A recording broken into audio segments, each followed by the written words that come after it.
Iya. Yang mau bicara mungkin nggak usah Iya, nggak kesulitan ya, langsung aja. Tulang pendengaran tuh ini sebagai sekilas aja ya, sharing intermezzo gitu biar nggak ngantuk. Udah jam 9 gitu. Tulang pendengaran dulu kita pelajari waktu SD. Ini jarak SD kita kayaknya lumayan jauh ya, sekitar 5 tahun mungkinnya kita berbeda. SD-nya 5-6 tahun lah. Ada namanya Martil Landasan Sanggurdi. Saya ingat banget karena gurunya Masya Allah gitu ya. Dan juga bisa disingkat menjadi Malas, Martil Landasan Sanggurdi. Itu 3 tulang pendengaran di dalam telinga kita. Jadi telinga kita itu punya tulang juga ternyata. Dan tulangnya tulang rawan pecah. Nah kayak begitu. Mungkin yang paling diingat sama kita adalah ilmu tentang pubertas gitu ya. Masya Allah. Nah, jadi maksud kami itu untuk ilmu sebisa mungkin itu jangan sampai terbatas pada menjadi wawasan, yang dimana wawasan itu kurang lebih mungkin bisa kita samakan dengan setelah kita pelajari ya udah hilang gitu ya. Atau minimal buat ujian. Iya, minimal buat ujian. Setelah ujian lupakan gitu. Wah, Masya Allah. Dulu waktu kuliah banyak tuh teman-teman yang kayak begitu. Ya teman-teman saya yang kayak begitu. Malam sebelum ujian itu jor-joran. Setelah ujian mereka bilang lupakan. Gitu. Masya Allah, belajar bareng di masjid, di kamar-kamar gitu ya. Dulu kita kan asrama gitu ya. Asrama, bukan asrama Iwan Awad, tapi beda ya. Iwan Awad. Ya. Nah, misalkan bicara tentang zakat, nanti materinya juga wakaf ya. Iya, ada wakaf, zakat dan wakaf ini Masya Allah sekali teman-teman. Ini beruntunglah kita sebagai orang Islam ya, umat Muslim, ada syariat yang mengajarkan selama dari sisi zakat ya. Dari sisi zakat ini adalah sebuah kewajiban. Kalau teman-teman dengar kewajiban itu konotasinya atau ya udah jalanin aja gitu. harus ya beban ya enggak, maksudnya ya gitu ya, harus dikerjakan, mau tidak mau harus dikeluarkan.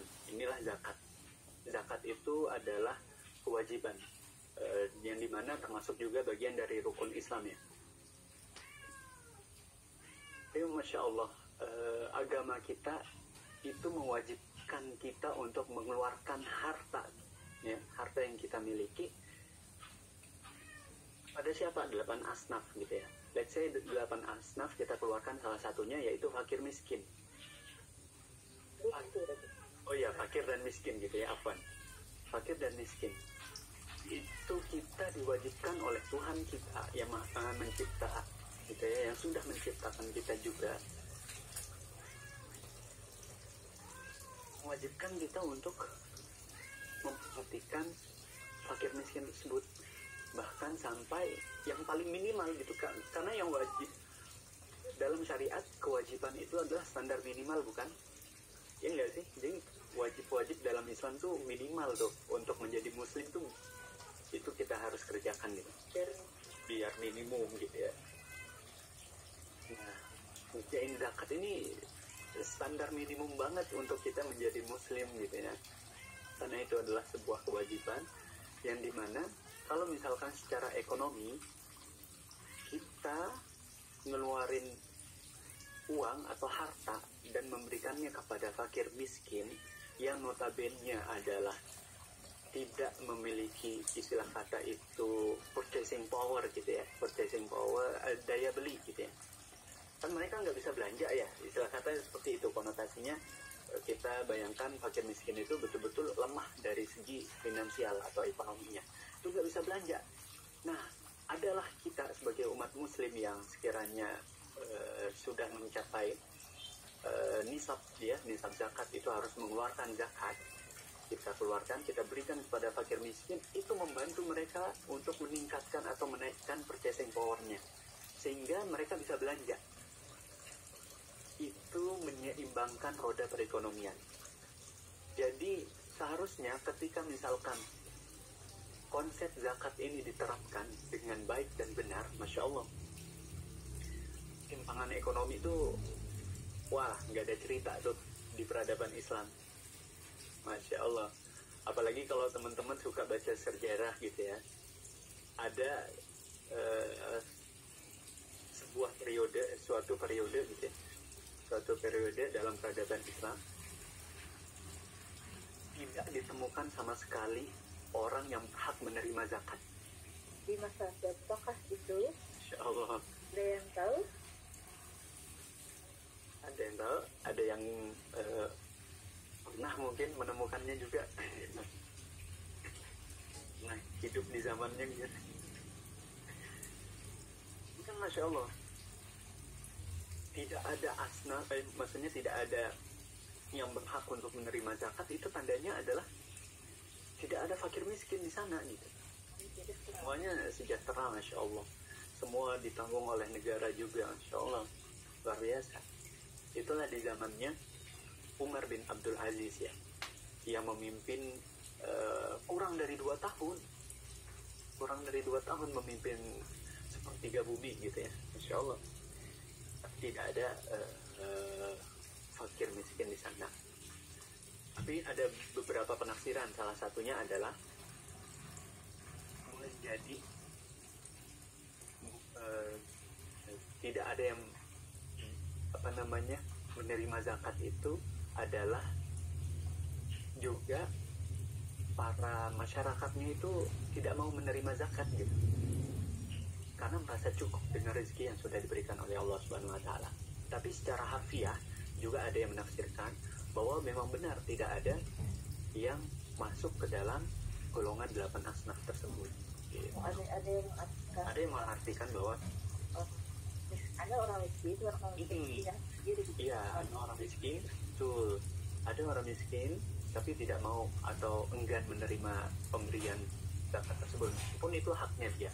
Itu ada penafsiran seperti itu. Tapi Allah wa'alam lebih kuat adalah memang pada zaman itu kesejahteraan merata, Masya Allah, kemakmuran tersebar luar biasa, baik itu muslim maupun non muslim, luar biasa sekali. Nah, kita rindu dengan peradaban seperti itu.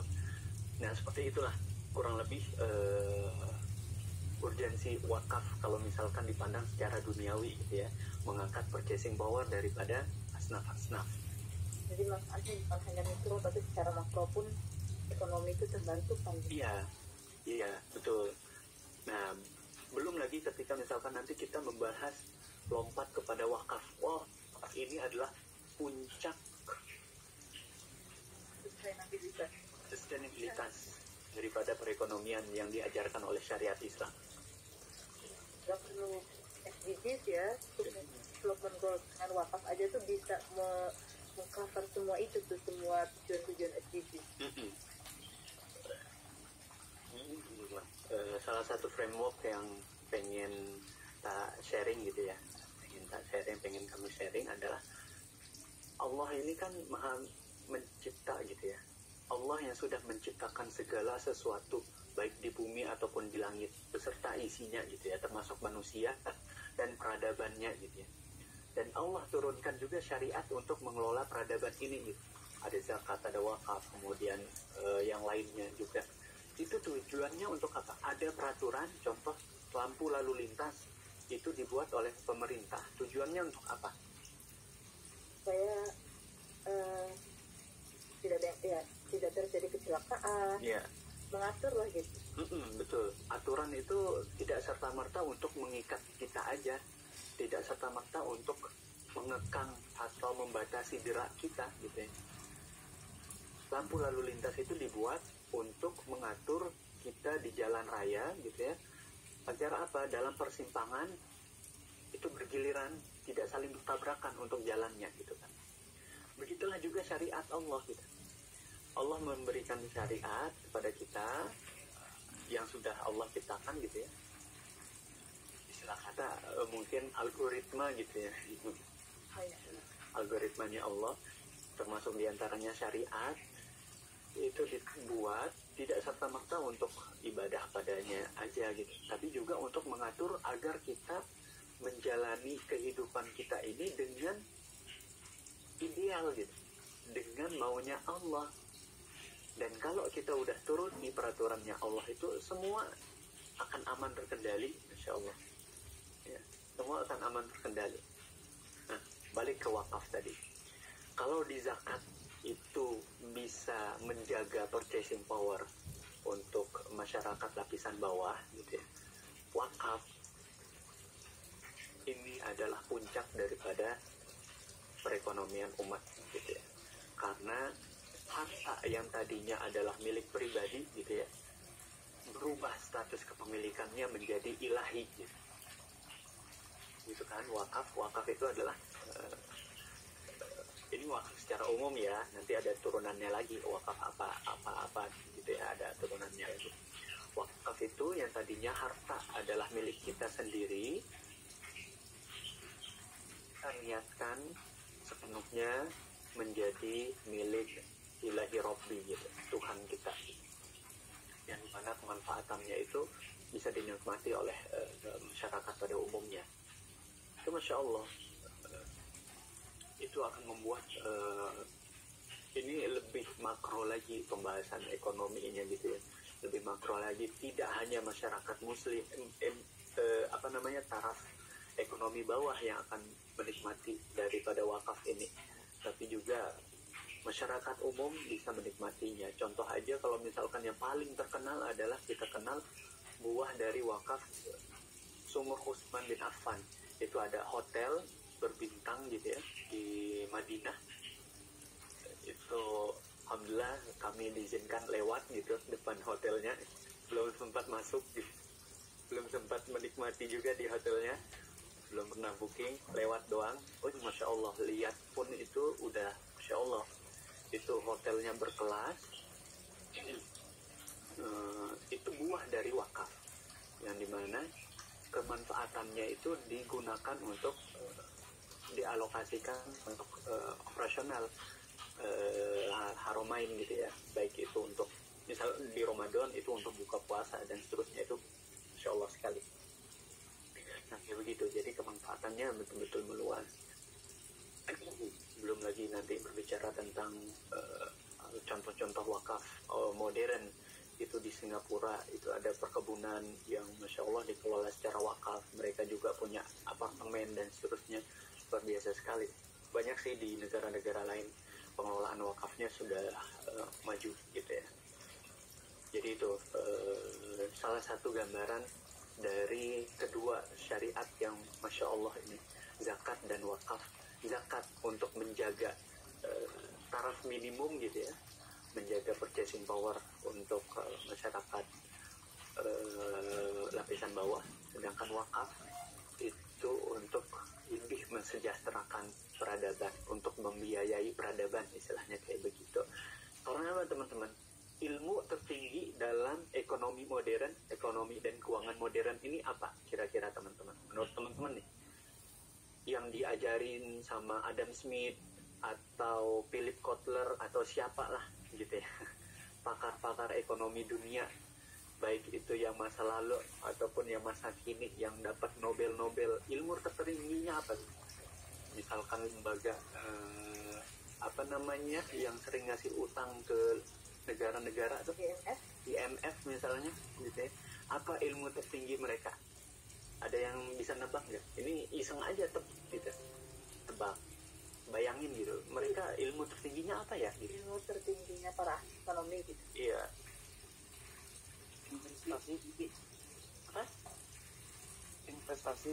investasi. Oke. Ada lagi nggak? Lagi? Sebutin aja. Saham mungkin ya. Saham, oke. Ada lagi? Ini Ustadz Ahwan dan Ustadz Ed. Ustadz Ahwan ya. Oh Masya Allah. Kalau berpendapat lagi, ilmu tertinggi dari para ahli ekonomi. Perbankan kali ya kalau kata. Boleh boleh perbankan tuh. 3 tadi investasi, kemudian saham, perbankan. Ada lagi ini tadi mungkin mau menambahkan. Kan tadi ada yang akhwat ya. Ada ayo mana ya. Oh bilangnya hadir kok. Oh, hadir. Oke.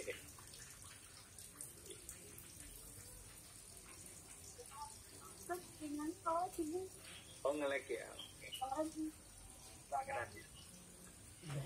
Siap aman-aman. Aman. Mau posisi rezeki. Ikutan Boleh misi. dulu mungkin tidak lah. Masa anak nggak pakai jilbab kelihatannya. Enggak. Nggak. Malah keluar ini. Iya, Masya Allah. Ini iseng aja ya, kita sharing-sharing iseng. Allahu a'lam, bagi pribadi dan ada guru juga itu menganggap bahwa ilmu tertinggi dari pakar-pakar ekonomi sekarang gitu ya, yang muslim gitu lah ya, yang tidak mengerti syariat secara utuh. Tadi benar teman-teman sebutkan itu, ada investasi, ada saham, ada perbankan. Disimpulkan dari 3 hal yang sudah disebutkan tadi ini, itu 3-tiganya itu ada mengandung atau dipertemukan dalam irisan, yaitu yang namanya utang. Jadi ilmu keuangan tertinggi abad ini gitu ya, modern ini adalah terkait utang. Di investasi itu bicaranya tentang apa? Utang. Bagaimana mengembalikan modal, mengembangkan modal. Modal itu adalah uang orang lain, uang negara lain. Itu dikembangkan lagi biar bisa lebih gede gitu ya. Sebetulnya semu juga gitu. Dan gimana caranya bisa dikembalikan, tapi dengan ada tambahan bunga, itu riba, jelas-jelas kan ya. Itu kan utang. Bagaimana mengembalikan uang yang sudah kita pakai di kemudian hari gitu ya. Itu utang. Apalagi ya banyak, kita pun di negara Indonesia gitu ya, salah satu masalah terbesarnya dalam perekonomian adalah utang luar negeri kita berapa, Masya Allah, gede banget. Bahkan anak yang belum lahir masih dalam kandungan pun sudah bisa kehitung tuh, sekian puluh juta kepala utangnya, Masya Allah. Jadi itu bicaranya pasti yang paling tinggi adalah utang. Bunga lah, segala macam lah, pinjaman ataupun pembiayaan dan seterusnya, itu semua tentang utang. Sedangkan dalam Islam, utang itu adalah hal yang harusnya kita hindari. Bahkan Rasulullah Shallallahu Alaihi Wasallam pun itu berdoa kepada Allah untuk dilindungi dari lilitan hutang. Sedangkan kita sekarang ilmu tertingginya adalah utang. Nauzubillah min zalik. Maka udah tepat nih teman-teman belajar di Sirajul Falah, Masya Allah, mempelajari tentang salah satunya yaitu zakat dan wakaf. Masya Allah, luar biasa sekali. Zakat oke, misalkan dari ilmu modern, maksudnya ilmu barat gitu ya, itu ada KSR oke lah, itu bisa. Tapi kalau wakaf ini nggak ada yang bisa menyaingi, nggak ada ilmu barat yang bisa menyaingi terkait wakaf ini, karena mereka semua kapitalis, semua mementingkan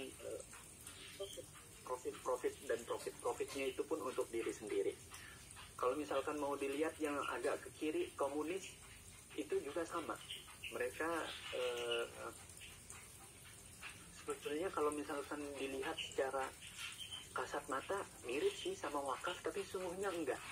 Kepemilikan itu dikelola sepenuhnya oleh negara, kepemilikan aset-aset oleh negara. Hanya saja untuk pengelolaannya itu sangat-sangat diktator gitu ya, diktator negaranya yang benar-benar paling menguasai. Sedangkan wakaf tidak seperti itu. Masya Allah. kok dari kami mungkin ya. Dari yang apa dipanggil dari Kang Lolo